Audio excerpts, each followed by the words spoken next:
열왕기상 19장 4절에서 5절 말씀 한 목소리로 받들어 읽을게요. 시작. 자기 자신은 광야로 들어가 하룻길쯤 가서 한 로된 나무 아래에 앉아서 자기가 죽기를 원하여 이르되 여호와여 넉넉하오니 지금 내 생명을 거두시옵소서. 나는 내 조상들보다 낫지 못하니이다 하고 로뎀 나무 아래에 누워 자더니 천사가 그를 어루만지며 그에게 이르되 일어나서 먹으라 하는지라. 아멘. 종교개혁자 마르틴 루터가 어느 날 서재에 앉아서 깊은 낙담과 우울에 빠져 있었다고 합니다. 도덕적으로 타락해져만 가는 교회를 개혁하고 깨끗하게 만들려고 했던 소박한 꿈은 좌절되고 온전한 복음을 전하려고 했던 마음조차도 최선을 다해봤지만 제대로 되지 못했다는 것이죠. 그를 반대하는 사람들이 하도 많아 이를 그르치고 마는 것 같아서 우울증에 빠지게 되었다는 거예요. 그런데 갑자기 그의 부인이 상복을 입고 루터 앞에 나타났습니다. 그래서 루터가 이상해서 묻습니다. 아니 누가 죽었소? 아내가 대답해요. 하나님이 죽으셨어요. 기가 막힌 루터가 말하죠. 아니 그런 말이 무슨 말도 안 되는 소리를 하는 것이요, 하나님이 어떻게 죽을 수 있단 말이요. 저는 당신이 하도 낙심해 있고 우울해 하길래 하나님이 죽으신 줄 알았어요. 그제서야 루터는 자신의 믿음 없는 모습을 깨닫게 되고 하나님을 믿는다고 하면서 자신이 이렇게 이 모양 이 꼴 된 것들을 회개하고 다시 용기를 내서 종교개혁 운동에 박차를 가했다는 이야기들을 우리 목회자들은 많이 알고 있습니다. 사랑하는 성도 여러분, 인생을 살면서 한 번쯤 겪지 않을 사람이 없죠. 누구나 다 마음이 무너질 때를 경험하게 됩니다. 호렙산 기도에 있으면서도 마음에 무너지는 일들을 경험할 수가 있는데, 오늘 특별히 삶을 살면서 마음에 무너진 일들을 경험하게 될 때 가족이든지 자녀들이든지 우리 교우들에게도 여러분 이 말씀이 귀한 은혜가 될 줄로 믿습니다. 왜 우리가 마음이 무너질 때라도 동행해야 될까요? 자, 바로 그 마음이 무너졌을 때에도 주님과 동행은 계속되기 때문인 줄로 믿습니다. 다 같이 한번 따라합시다. 우리의 마음이 무너졌을 때 마음으로 짓는 죄를 가볍게 여기지 말아야 합니다. 이유가 뭘까요?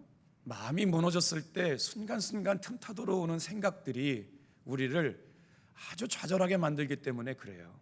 오늘 4절 말씀을 먼저 읽어볼게요. 시작.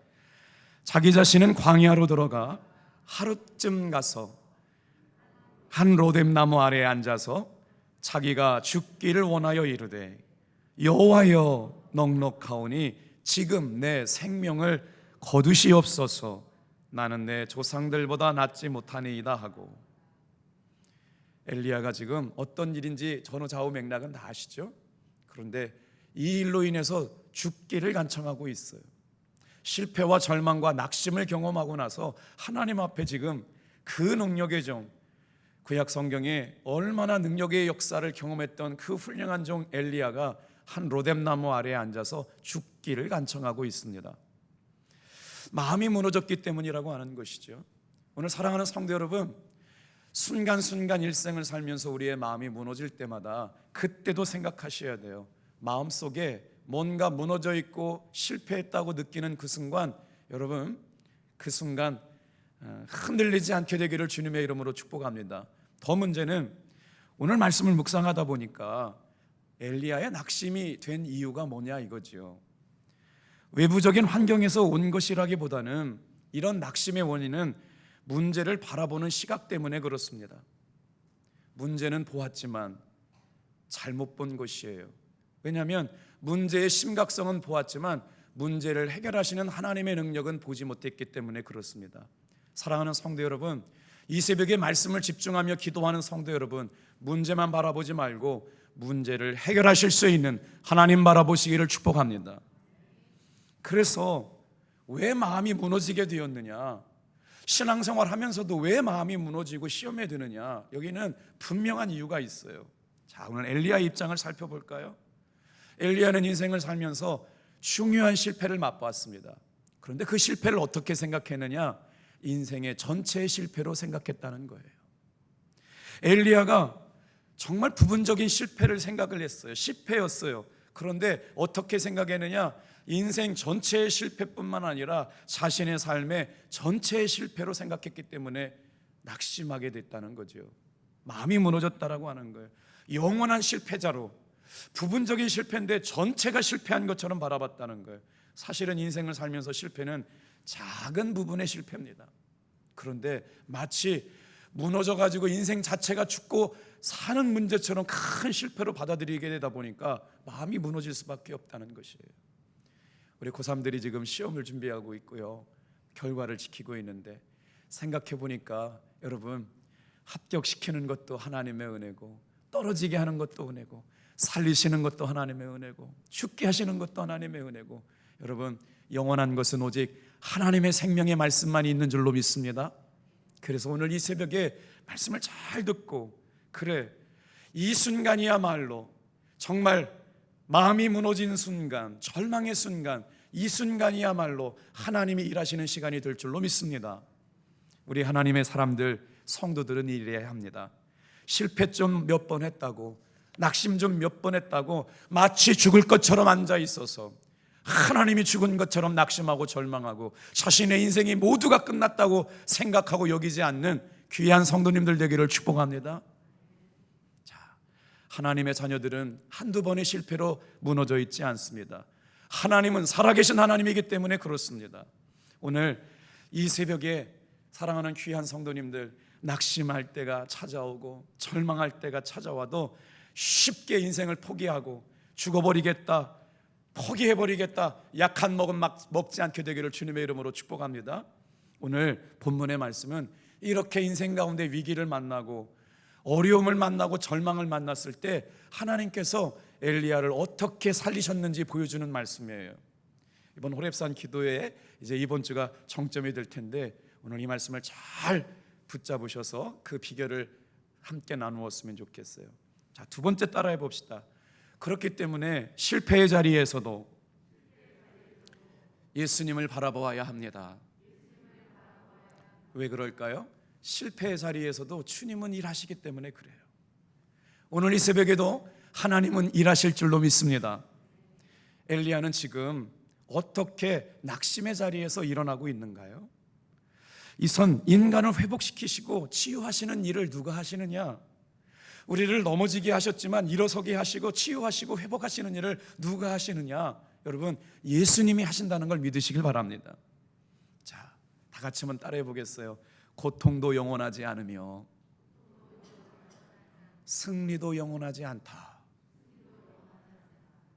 그렇기 때문에 인생의 비밀, 영적인 비밀을 깊이 깨닫고 나니까 오늘 잘된 것이 끝까지 잘된 게 아니더라고요.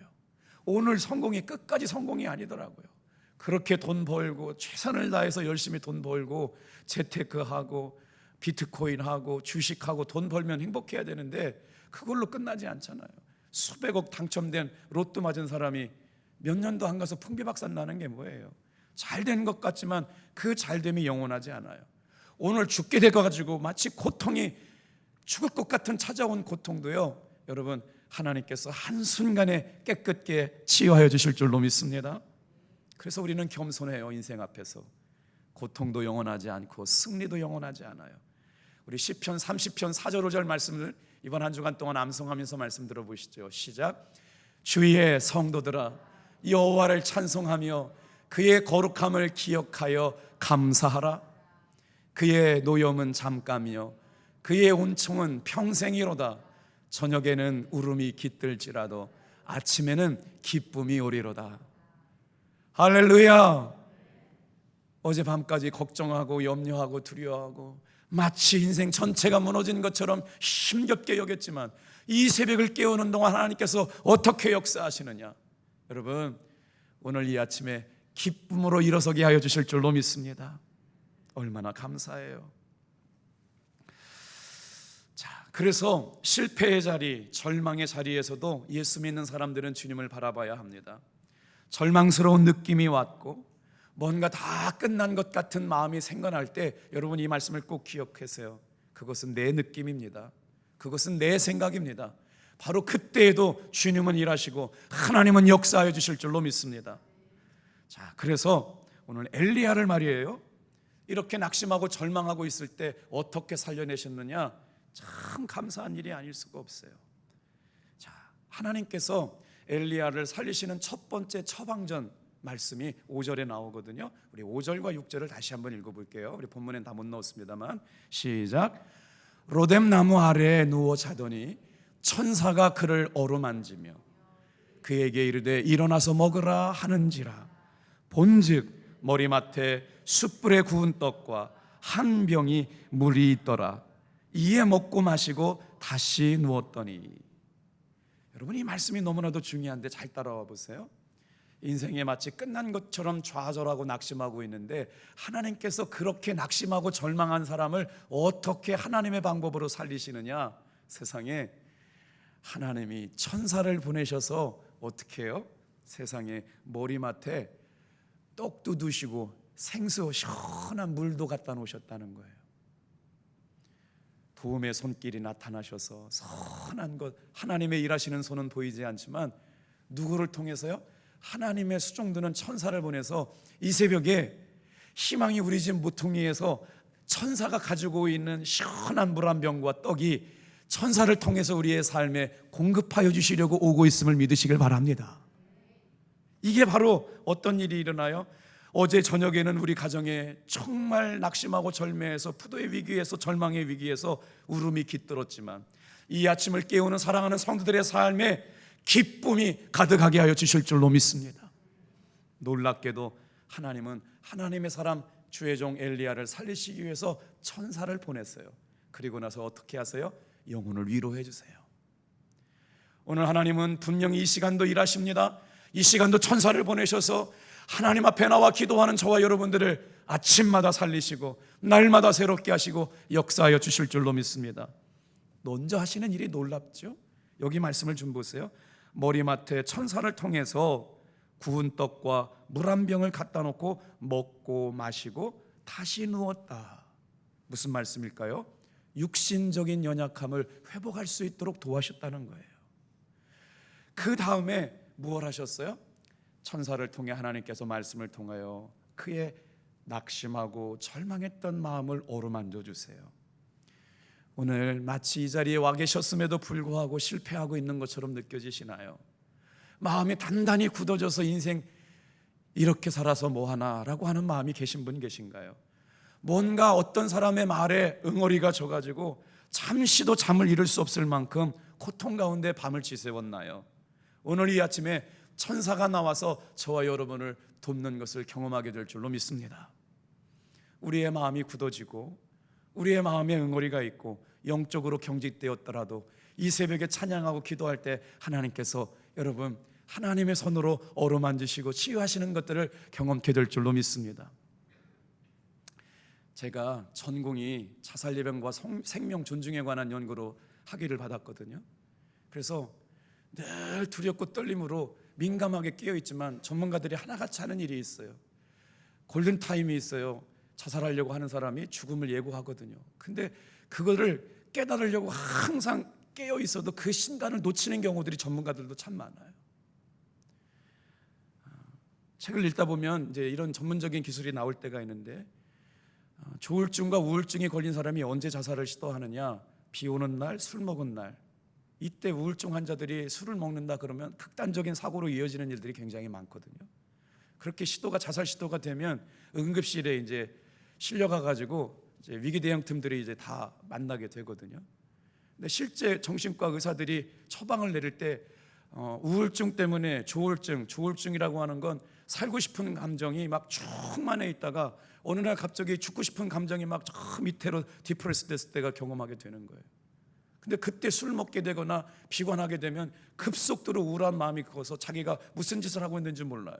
그래서 손목을 긋고 막 뛰어내리고 약을 먹고 막 이런 극단적인 일이 일어나거든요. 그렇게 해서 죽으면 되는데 죽어지지도 않아요. 그런 사람들이 병원에 실려오면 그 자살을 시도했던 사람들을 위해서 의사가 어떻게 처방하는지를 한번 들어보세요. 우리가 가장 먼저 하는 일은 그에게 음식을 대접하는 일입니다. 대체로 고기를 먹이지요. 그들은 몸에 축적된 단백질의 양이 낮은 상태입니다. 그래서 그들은 대개 2, 3일 정도 제대로 먹지 않고 지냈기 때문에 그들의 몸 안에서 모든 단백질이 사라져서 에너지의 레벨이 낮아지고, 그렇기 때문에 우울증이 높아지기 때문입니다. 깜짝 놀랐어요. 생명을 살리는 의사들이 자살을 시도한 우울증 환자들에게 깊은 절망 가운데 빠져 있는 사람들을 치료하기 위해서 먼저 한 일은요, 고기를 먹여서 몸 안에 단백질을 높인다는 거예요. 오늘 여러분, 남자들이 직장 생활하는 힘든 이유가 뭘까요? 직장에서 어려운 일이면 아침에 일어나기 싫죠. 직장 간판도 보기 싫어요. 가정에서 일하는 아내들이 살림에 너무 지칠 때 어때요? 양말 벗어놓은 남편 보면요, 남편도 미워지고 빨래도 싫고요, 지긋지긋하잖아요. 남편의 속옷만 봐도 진절머리가 나는 것이죠. 미운 건 빨래인데 왜 남편이 미운 거예요? 골치 아픈 일이 있나요? 낙심된 일이 있나요? 고통스러운 일이 있나요? 오늘 이 시간에도 주님은 분명히 일하고 계심을 믿으시길 바랍니다. 그렇기 때문에 그 절망의 순간 예수님을 바라봐야 돼요. 자, 마치 하나님은 지금 실패의 자리에서 두려움의 자리에 있는 엘리야를 어떻게 먹이셔요? 어머니가 자식을 품에 안은 것처럼 먹이시고 계시네요. 자, 어떻게 먹이셨다고요? 천사를 통해서 음식을 먹게 하고, 그리고 나서 잠을 자게 하시는데, 자, 우리 세 번째로 따라 볼까요? 주님의 다스림을 갈망할 때 동행할 수 있습니다. 자, 첫 번째로 천사를 통해서 구운 떡과 생수 한 그릇을 갖다 놓고 누이기도 하시고 재우기도 하시면서 이렇게 상한 마음의 감정을 치료하시는 주님께서 두 번째 내리신 처방전 좀 보세요. 여러분, 성경에 정신분석학이 다 있어요. 자살 예방법이 다 있어요. 여러분, 우울증 치료법이 다 있어요. 하나님께서 엘리야를 치유하시고 회복하시는 8절 말씀 같이 읽어볼게요. 시작. 이에 일어나 먹고 마시고 그 음식물의 힘을 의지하여 40주 40야를 가서 하나님의 산 호렙에 이르니라. 할렐루야. 세상에 천사를 보내서 뭐라고 위로하셨어요? 일어나 먹고 마시고 그 음식을 힘입어서 40일 밤, 40일 낮, 40 밤낮을 가게 하시고 나서 어디에 이르게 하셨느냐? 하나님의 산 호렙에 서게 하셨대요. 오늘 사랑하는 성도 여러분, 우리 탑동교회 성도들이 전반부 호렙산 20일 하고 이번 이렇게 호렙산 20일 통해서 하나님의 산에 오르게 하신 이유가 있습니다. 오늘 하나님께서 말씀으로 먹이시고 새 영으로 살게 하시고 우리를 위로하시면서 어떻게 말씀하세요? 일어나 먹고 마시고 그 음식물에 힘입어서 새 힘 얻으라고 위로해 주실 줄로 믿습니다. 그러면서 하나님의 산에 오르게 하세요. 여러분이 하나님의 산 호렙이 어떤 산인가요? 하나님께서 모세를 부르셔서 엘리야 있기 전에 600년 전에 출애굽의 사명을 허락하시면서 모세에게 그대 직접 만나주신 자리, 그리고 약속하신 자리, 그리고 부르셨던 자리, 그리고 인도해 주셨던 자리, 그리고 사명을 주셨던 자리, 하나님께서 엘리야를 다시 일으키고 계신 거예요. 먹이시고 입히시고 천사를 통해서 위로하시고 달래주시고 마음을 어루만지신 다음에 어떻게 역사하셨느냐? 그렇게 음식에 힘을 입어서 40일 밤낮을 걷게 하셨더니 하나님의 산 호렙에 인도하셨다는 거예요. 얼마나 놀라운가요? 그때 하나님께서는 그렇게 넘어짐의 자리, 연약함의 자리에 있던 엘리야를 먹이시고 40일 밤낮을 걸어가게 하셔서 하나님의 산에 있게 하신 이유가 11절, 12절까지 나오거든요. 오늘 사랑하는 성도 여러분, 왜 하나님은 다시 엘리야를 그렇게 40일 동안을 인도해 가셔서 하나님의 산에 서게 하셨을까요? 그때 정말 인생의 중요한 질문이 던져집니다. 오늘 이 아침에도 마찬가지예요. 왜 네가 낙심하고 있니? 왜 네가 여기 있니? 왜 이렇게 실망하고 있니? 왜 이렇게 두려워하고 있니? 그때 주님의 음성이 들리는 거예요. 하나님께서 하나님의 삶 엘리야를 통해서 위대한 능력을 행했던 하나님께서 놀랍게 사용하셨던 종이 쓰러져 있고 낙심하고 절망하고 있으니까, 갈멜산에서 위대한 전투를 이어왔던 그 종이 넘어져 있으니까 주님께서 직접적으로 질문하시는 거예요. 왜 네가 여기 와 있니? 아담아, 내가 어디에 있느냐? 엘리야야, 왜 낙심하고 있느냐? 왜 절망하고 있느냐 물으시는 거죠. 그때 여러분 11절 말씀을 좀 보세요. 하나님께서 이제 직접적으로 역사하기 시작하는데, 우리 11절 말씀 좀 성경에 띄워주셔서 감사해요. 읽을게요. 시작. 여호와께서 이르시되 너는 나가서 여호와 앞에서 산에 서라 하시더니 여호와께서 지나가시는데 여호와 앞에 크고 강한 바람이 산을 가르고 바위를 부수며 바람 가운데 여호와께서 계시지 아니하며 바람 후에 지진이 있으나 지진 가운데도 여호와께서 계시지 아니하고. 아멘. 엘리야가 하나님의 산에 호렙에 올라가 가지고 하나님이 이제 직접적으로 말씀하시길 시작하는데 무슨 일이 일어나냐? 엘리야가 있는 가운데 강한 바람이 불어가는 거예요. 그렇지, 하나님이 나에게 응답 주셔서 나를 괴롭게 하고 나를 죽이려고 하고 나를 핍박하는 것들 강한 바람으로 싹 쓸어버리시려나 보다. 그래서 주님 어디 계십니까? 봤더니 그 강한 바람 가운데 하나님이 계시지 않더라는 거예요. 그런데 그 강한 바람이 지나고 났는데 그 다음에 뭐가 일어나요? 큰 지축을 울리는 지진이 일어나서, 그래, 강한 바람이 아니었구나, 지진으로 저것들 싹 묻어버릴 생각이신가 보다. 그리고 나서 막 지진이 일어난 데를 살펴봤더니 하나님 거기 안 계시더라는 거예요. 그리고 어떻게 됐어요? 엘리야의 생각과 달리 지진 가운데 계시지도 않고 바람 가운데 계시지 않고 그 다음에 불이 일어나요. 큰 불이 일어나서 갈멜산 권능 안에서 하나님께서 역사하셨던 것처럼 이번에는 다 불태우실 줄 알았다. 그랬더니 지진 가운데도 안 계시고 세찬 바람 가운데도 안 계시고 불 가운데도 하나님이 계시지 않더라는 얘기예요. 유명한 말씀이 나와요. 12절 말씀 읽어볼게요. 자, 시작. 또 지진 후에 불이 있으나 불 가운데서도 여호와께서 계시지 아니하더니 불 후에 세미한 소리가 있는지라. 오늘 이 새벽에 주님 앞에 나와서 낙심하고 절망하고 있음에도 불구하고 예수님의 십자가를 바라보고 살겠습니다, 주님의 인도하심을 바라보고 살겠습니다 하고 인도하실 때, 여러분 지금 우리의 눈에 강한 바람이 불어요. 지진이 일어나요. 모든 걸 다 불태울 것 같은 불이 일어나가지고 마치 일어날 것 같은데 하나님 거기 계시지 않았다는 거예요. 그때 아주 작은 바람 소리가 들려와요. 언어에 보니까 세미한 소리라고 하는 게 원어적인 표현으로 아주 작은 바람 소리가 들려와요. 사랑하는 아들아, 사랑하는 딸아, 이름 부르시면서요.